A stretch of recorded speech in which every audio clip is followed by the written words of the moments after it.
Hai, apa kabar semua? Salam sejahtera dan juga salam perpaduan. Kali ini cikgu akan kongsikan satu video iaitu khusus untuk membantu calon SPM PhD yang akan menyiapkan kerja khusus untuk sesi 2021. Jadi tajuk yang cikgu nak kongsikan iaitu di bidang komunikasi visual, iaitu bagaimana mereka cipta logo makanan tradisional. Untuk penerangan selanjutnya, jom tonton video sampai ke penghujung.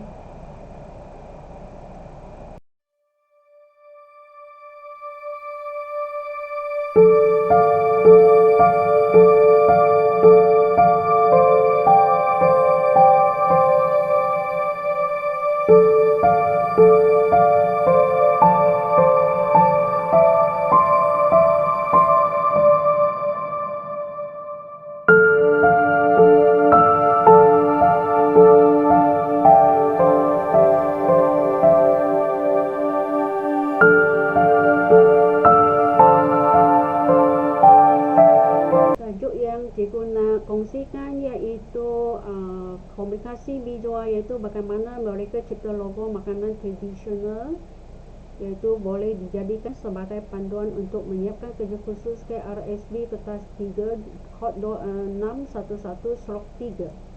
Okey, mula-mula kita kena memahami konsep komunikasi visual, iaitu untuk tajuk logo dan juga simbol. Komunikasi visual ialah penyampaian idea melalui simbol dan juga image, dan biasanya meliputi tanda tipografi, grafik, ilustrasi, fotografi dan juga sumber-sumber elektronik yang lain. Komunikasi visual juga ialah salah satu cara untuk berhubung selain daripada menggunakan bahasa dan teks. Yang ini adalah logo-logo yang dicipta untuk supaya orang ramai mengenal tentang sesuatu browser, iaitu produk, ataupun untuk sesuatu klub, sesebuah klub, persatuan atau agensi, contohnya di sekolah.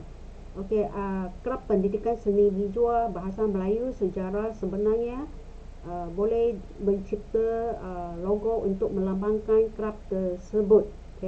Logo juga dihasilkan untuk tujuan aktiviti tertentu seperti sukan dan rekreasi. Contohnya sukan SEA, sukan Asian, sukan Olimpik, dia mempunyai logo-logo yang dicipta untuk menerangkan tentang aktiviti sukan tersebut. Selain dari itu, logo juga merujuk kepada seni huruf ataupun gabungan huruf dan simbol yang mewakili sesuatu jenama. Contohnya logo POS Malaysia, Proton. Logo Proton ini ialah logo representasi sebagai gabungan huruf dengan binatang harimau, iaitu objek alam semula jadi. Logo POS Malaysia, Proton, Radio dan Television Malaysia, iaitu RTN, dan juga Malaysia Airports dan Peoda. Simbol dan logo boleh dicipta berdasarkan objek alam semula jadi dan juga objek buatan manusia. Ini adalah contoh-contoh simbol dan juga logo yang dihasilkan. Yang ini contohnya binatang dan juga api adalah dari objek alam semula jadi. Di bawah ini adalah objek yang dihasilkan oleh manusia seperti telefon. Logo pula dari alam semula jadi seperti haiwan yang berada di alam sekitar, dan juga logo dari objek buatan manusia seperti alat permainan, juga boleh diolah untuk mencipta logo.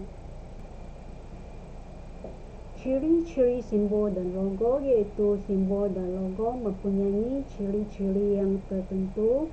Biasanya simbol ini dia menyampaikan mesej melalui gambar, di mana rupa mewakili maklumat secara ilustrasi. Ini adalah rupa api, iaitu mewakili maklumat secara ilustrasi lah.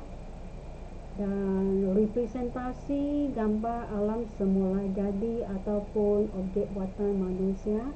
Maksudnya bila kita nak mereka cipta simbol, kita biasanya ambil ikon ataupun elemen-elemen dari alam semula jadi ataupun objek-objek yang dihasilkan oleh manusia, iaitu berkaitan dengan konsep tertentu, iaitu biasanya untuk simbol keagamaan ke simbol untuk produk, sesuatu produk ataupun simbol untuk keselamatan dan lain-lain. Bentuk objek biasanya dipermudahkan tetapi masih mengekalkan sifat-sifat asal objek tersebut. Contoh di sini iaitu api sudah dipermudahkan tetapi masih juga mengekalkan sifat asal dia. Ini ialah contoh kedua, iaitu konsep yin dan yang, di mana menyampaikan mesej tanpa penerangan gunakan bahasa. Okey, apa pula dengan definisi logo? Logo ni Cikgu telah terangkan di atas, iaitu sebenarnya merupakan cetakan perkataan dari logo teks. Okay? Jadi logo ini berdasarkan gabungan rupa, bentuk dan huruf. Ini ialah rupa, rupa gabung dengan huruf ataupun gabungan tipografi dengan rupa figura ataupun ilustrasi manusia gabung dengan huruf. Dan juga ini ialah huruf sahaja, bukan teks sahaja, ataupun gabungan ilustrasi dengan huruf, ilustrasi figura dengan huruf juga.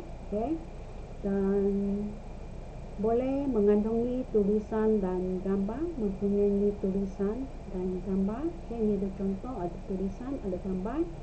Penggunaannya dapat bertahan lama, seperti Starbucks ataupun KFC memang bertahan lama, iaitu di mana-mana kita boleh jumpa logo tersebut dan juga bertahun-tahun kita juga nampak logo ni masih juga wujud dalam kehidupan kita, iaitu biasanya menggunakan rupa mudah sesuatu objek. Ini contoh menggunakan rupa mudah sesuatu objek, iaitu menggunakan figura manusia yang sudah dipermudahkan, jadi rupa manusia. Baiklah, selepas penerangan definisi logo dan simbol, jadi cikgu nak tanya, ingin penambahbaikan logo pada kotak pembungkusan asal, iaitu tajuk untuk kerja khusus KSB SPM pada tahun ini. Saya harap lepas ini anak-anak murid itu mempunyai idea lah untuk mereka cipta logo yang lebih menarik, lebih berkualiti dan juga bolehlah skor keputusan dengan baik. Mula-mula untuk mereka cipta logo baharu untuk roti canai ini, langkah pertama anda akan pergi buat koleksi logo roti canai dulu. Kita cari sumber ilham. Contohnya ini ialah tangan yang pusingkan roti canai. Mungkin nanti boleh jadi elemen ataupun unsur untuk mereka cipta logo baharu. Begitu juga ini roti canai dengan alat-alat penyelek, ataupun kamu nak letakkan roti O itu adalah berdasarkan ilustrasi roti canai pun boleh, ataupun roti canai dengan ilustrasi canai, ataupun roti canai dengan rupa yang mirip kepada mulut yang sedang makan sesuatu. Semua ini ialah sumber idea, sumber ilham untuk anda mencipta logo untuk pembungkusan makanan tradisional roti canai. Setelah langkah membuat koleksi logo roti canai, dalam otak fikiran cikgu ialah cikgu nak gabungkan tipografi ini dengan subjek matter sampingan supaya logo itu nampak lebih menarik. Jadi cikgu mula-mula cikgu hanya memilihkan tipografi KARTS sahaja. Yang lain-lain latar belakang bentuk-bentuk itu semua cikgu buang. Cikgu hanya ambil tipografi ini sahaja untuk perkembangan idea seterusnya. Jadi dalam komputer iaitu bahagian text effect, di mana kita boleh olahkan tipografi dalam pelbagai bentuk ataupun pattern dia. Kemudian pilih mana satu yang anda suka. Seterusnya ialah cikgu juga masukkan ilustrasi roti canai sebagai elemen untuk mencipta logo baharu, di mana iaitu contohnya di sini ada 1, 2, 3, 4, 5, 6 biji roti canai, tetapi cikgu hanya olah dia dalam 3 biji sahaja. Kemudian kita susunlah aktiviti diri sendiri untuk susun dari kecil hingga ke besar, ataupun bila sampai langkah ini cikgu hanya ambil 2 sahaja rupa bulatan ini. Kemudian cikgu susun dia bulatan yang merah ini di tengah-tengah, yang nombor 2 itu di belakang. Tapi nanti kamu boleh buat kajian warna lah, tapi cikgu buat sekali lah dengan kajian warna sini. Maka yang ini cikgu pilih untuk ilustrasi, melambangkan roti canai. Nombor 3 ialah cikgu juga masukkan alat, iaitu sudu dan garpu, di mana cikgu buat olahan subjek matter garpu, sudu dan garpu ini. Saya ubah kepada positif dan juga negatif, kemudian dengan susunan yang berlainan. Akhirnya saya pilih yang bertentangan ini, sudu dan garpu yang bertentangan saya pilih. Lepas itu sekarang ialah cikgu buat reka retak, di mana cikgu olahkan, cikgu letakkan warna merah pada sudu supaya dia kontra dengan latar belakang, dan juga tipografi yang sudah dipilih, sudah diolah. Kita buat reka letak 3 elemen, iaitu sudu, garpu, tipografi dan juga ilustrasi roti canai.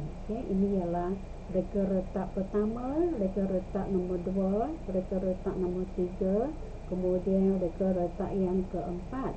Dan pada akhirnya cikgu suka dengan reka retak yang pertama, maka inilah yang dijadikan logo baharu untuk diletak dalam kotak pembungkusan roti canai.